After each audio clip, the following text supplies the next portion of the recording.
बुनियादी विद्यालय रतवारा में काफ़ी ज़मीन और जगह की कमी है नहीं। हमने सरकार से मांग किया है कि वहाँ आप डिग्री कॉलेज खोल दीजिए, उसकी अनुमति दीजिए। वहाँ वो सारी वहाँ के जो सेवा शर्त है उसको पूरा करता है बुनियादी विद्यालय रतवारा। विद्यालय में पढ़ाई की तो कहीं कोई व्यवस्था रही नहीं। जो शिक्षक, एक तो शिक्षक ही नहीं है, अगर कहीं शिक्षक है भी तो उनको कहा जाता है कि बकरी की गिनती करो, अब शराबियों का पता लगाओ, और चावल, मध्याह्न भोजन और खिचड़ी, इसके अलावा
नमस्कार, स्वागत है आप सभी का। और आज हम आ चुके हैं परसारा ग्राम, ये बंदरा प्रखंड अंतर्गत आता है। और यहाँ पे आज एक शिक्षण संस्थान का उद्घाटन किया गया है गायघाट विधानसभा के विधायक माननीय निरंजन राय के द्वारा। और आइए इनका क्या कुछ कहना है हम बातचीत करते हैं। और साथ में जो इस कोचिंग सेंटर के प्रोप्राइटर हैं रत्नेश कुशवाहा जी, उनसे भी हम बात करेंगे। मुख्य रूप से 11th और 12th का आर्ट्स एवं साइंस का ओपनिंग जो यहाँ के मुख्य अतिथि हमारे माननीय विधायक श्री निरंजन राय जी आकर के फीता काट के आरंभ किए हैं। और देखिए बहुत सारे संस्कार मतलब सरकारी संस्था चलाई जाती हैं, ठीक ना। स्कूल भी सरकारी चलता है जहाँ पे शिक्षा सही ढंग से नहीं मिलता है। सरकार का मतलब क्या है कि सरकार शिक्षक को अभी तो दारू खोजने के लिए भेज रहे हैं, तो ऐसे में शिक्षा का बहुत ज़्यादा कम पाई है। तो बच्चा का एक ही उपाय रह गया जो प्राइवेट रूप से कोचिंग हो या कॉन्वेंट चला करके शिक्षा बेहतर से बेहतर मिल सके। पहले भी हम 10th तक के कोचिंग चलाते थे जो कि प्रखंड टॉपर भी रह चुका है। तो मतलब ग्रामीण लोगों का सुझाव हुआ, इससे पहले हम लोग रतवारा में भी क्लास चलाए हैं। इसी बार बैच में जो 436 नंबर आर्ट्स स्ट्रीम में और 403 नंबर साइंस स्ट्रीम से बच्चा पास हुआ इस बार का 12th का रिजल्ट। तो कुछ ग्रामीण लोगों का सुझाव हुआ जो अगर दूर दूर जा कर के आप शिक्षा देते हैं, अपने गांव में शिक्षा क्यों नहीं देते हैं। अपने क्षेत्र में अगर आप शिक्षा देने का काम करें तो हम लोग भी सहयोग करेंगे। और ये हमारे माननीय विधायक जी का भी एक बहुत बड़ा सुझाव था। जिस समय हम इनको बुलाए थे, 10th का मेरे यहाँ से टॉपर स्टूडेंट था, तो इन्होंने बच्चे को सम्मानित भी किए थे। तो इनका सुझाव था कि रत्नेश जी जब इतना बड़ा पीड़ा को उठाए हैं तो इसको आगे तक लेके जाइए, कि यहीं तक नहीं आप रुके रहिए।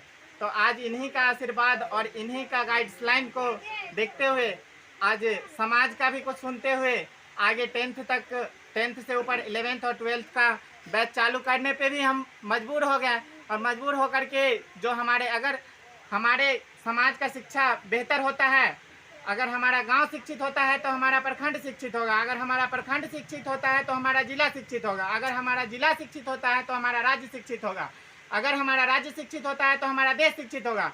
जिस तरह से अमेरिका, यूक्रेन, रूस, हमारे यहाँ के जो बच्चे पढ़ने जाते हैं, इस बार अभी कुछ दिन पहले न्यूज़ पे आप लोग सुने होंगे कि यूक्रेन में हमारा 20,000 से ऊपर स्टूडेंट फंसे रह गए, मेडिकल और इंजीनियरिंग करने गए। तो अगर हमारे देश में शिक्षा का व्यवस्था सही ढंग से हो तो हमारे यहाँ का जो नागरिक है वो दूसरे देश में जाके नहीं फंसे। यूक्रेन में बहुत सारे स्टूडेंट इस तरह से रो रहे थे जो लग रहा था वहाँ से वापस नहीं आ पाएंगे। तो हमारे यहाँ कुछ ना कुछ शिक्षा का कमी है। तो हम लोग का एक छोटा सा सीढ़ी पकड़े हैं, जहां से कोशिश है कि बेहतर कर सके।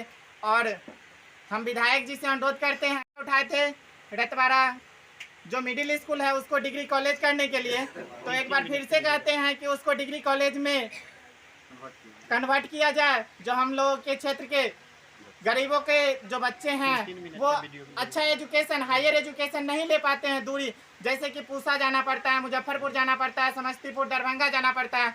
कुछ ऐसे गार्जियन होते हैं, सबसे ज़्यादा तो हमारे क्षेत्र के जो लड़की लोग हैं उनको बहुत ज़्यादा दिक्कत होता है हायर एजुकेशन के लिए। तो ये इनसे एक विनती रहेगा कि उसको डिग्री कॉलेज में कन्वर्ट कराने का कोशिश करें। और आगे हम लोग का जब एक सीढ़ी चढ़ते हैं तो धीरे धीरे ही आगे बढ़ पाएंगे, अगर सभी लोगों का सहयोग। क्योंकि कहा जाता है कि आदमी अकेला कुछ नहीं कर पाता है।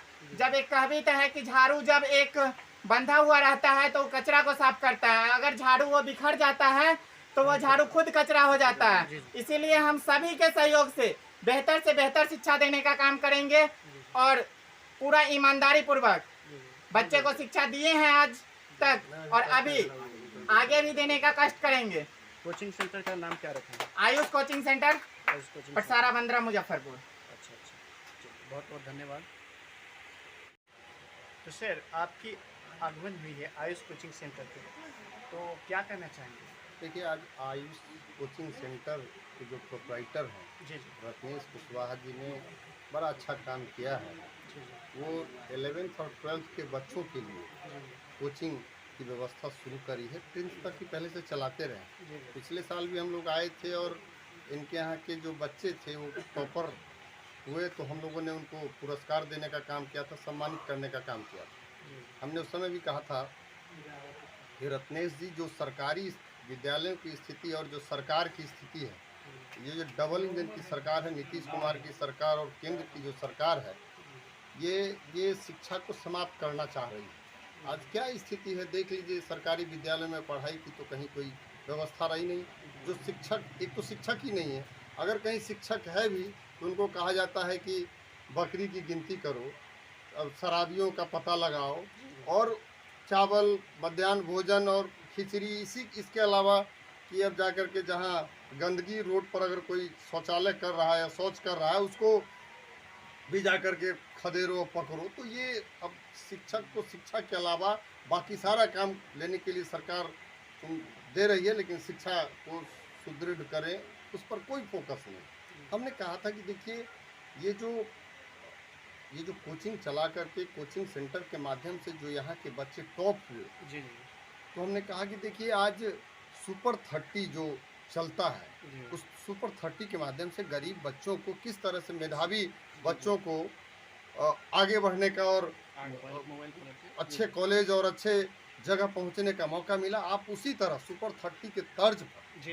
पर आप विकसित करिए, इसको और विकास करिए। जहाँ तक हम लोगों की मदद होगी, निश्चित रूप से हम लोगों की भी सेवा कहीं अगर ज़रूरत है तो लीजिए। लेकिन जो अपने क्षेत्र के बच्चे हैं, जो गरीब बच्चे हैं, जो मेधावी बच्चे हैं लेकिन पढ़ाई के अभाव में उनको नहीं मिल पा रहा है जो गुणवत्तापूर्ण शिक्षा, तो वैसे लोगों को फिर कैसे आगे बढ़ेंगे? उनका जो मेधावी है जो दब के रह जाएगा। तो उनको निखारने का आप काम करिए। निश्चित रूप से हम लोग उसमें अब जो जहाँ तक हमारी ज़रूरत होगी, जहाँ तक हमारा सहयोग होगा, हम करेंगे। उसी क्रम में आज यहाँ उसके उद्घाटन के मौके पे हमको बुलाए थे। हम आए अभी आयुष कोचिंग में 11th और 12th के बच्चों के पढ़ाई के लिए, कोचिंग के लिए जो अच्छी व्यवस्था इन्होंने करी।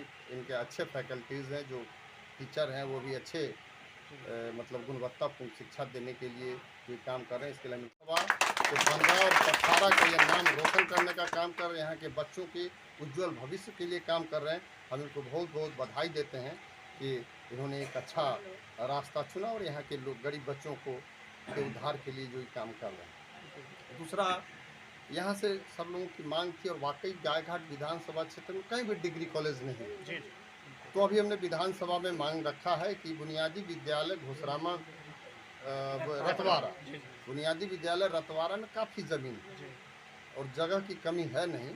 हमने सरकार से मांग किया है कि वहाँ आप डिग्री कॉलेज खोल दीजिए, उसकी अनुमति दीजिए। वहाँ वो सारी वहाँ के जो सेवा शर्त है उसको पूरा करता है बुनियादी विद्यालय रतवारा। तो हमने अभी विधानसभा में मांग रखा है, सरकार का जवाब अभी आना बाकी है, अभी इसी सत्र में जवाब आता है। अगर अनुमति मिल जाती है तो यहाँ के गरीब बच्चों के लिए बड़ा बेहतर होगा कि उच्च शिक्षा पाने के लिए बच्चियों को कहीं बाहर नहीं जाना पड़ेगा। और गरीब बच्चों के लिए खास करके जो पैसे के अभाव में शिक्षा से वंचित रह जाते हैं, नज़दीक होगा तो कुछ न कुछ तो शिक्षा निश्चित रूप से अच्छी शिक्षा और ऊँची शिक्षा प्राप्त कर पाएंगे। एक सवाल, विधानसभा में जब आप शिक्षा पे सवाल कर रहे थे तो आपको सही टाइम नहीं दिया गया, इस पे क्या कहना चाहेंगे? अब देखते हैं, ये तो उस दिन क्या हुआ कि जब किसी मुद्दे को लेकर के जो बहस ज़्यादा हो गई, 1.5 घंटा उसमें समय बीत गया। तो जो पार्टी को समय दिया हुआ था, हर जी। प्रत्येक पार्टी को बोलने का समय होता है कि 72 मिनट 56 मिनट, जी जी तो हम लोगों का समय काट लिया गया। क्या हो कि कम समय में उस दिन 5 बजे तक ही समाप्त करना था, तो जहाँ 15 मिनट बोलना था वहाँ 2 मिनट हो गया। जी। जिनको 5 मिनट बोलना था तो वही हो गई, बस सिर्फ अपनी उपस्थिति एक तरह से कही करा पाए। जो ऐसा नहीं लगता शिक्षा जैसी गंभीर मुद्दों पे सरकार का देखिए, नकारात्मकता? सरकार तो बचती है ना, वो तो किसी भी डिबेट से भागती है। अपना जब उसमें छीछा लेदर होता है सरकार का, उनकी कमियों को उजागर जब होता है तो जो पूरे राज्य के लोग देखते हैं वो बचती है। वो चाहता है कि किसी तरह से ये बने, हम यहाँ से अपना खाना पूर्ति करके और निकल लें। लेकिन हम लोगों ने जो बोलना शुरू किया और बाकी जो भी समस्याएं थी हमने विधानसभा के पटल पर रखने का काम किया। चलिए, बहुत बहुत धन्यवाद।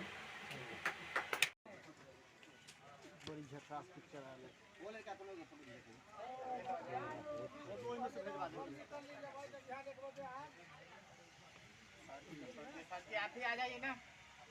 अरे हम लोग है ना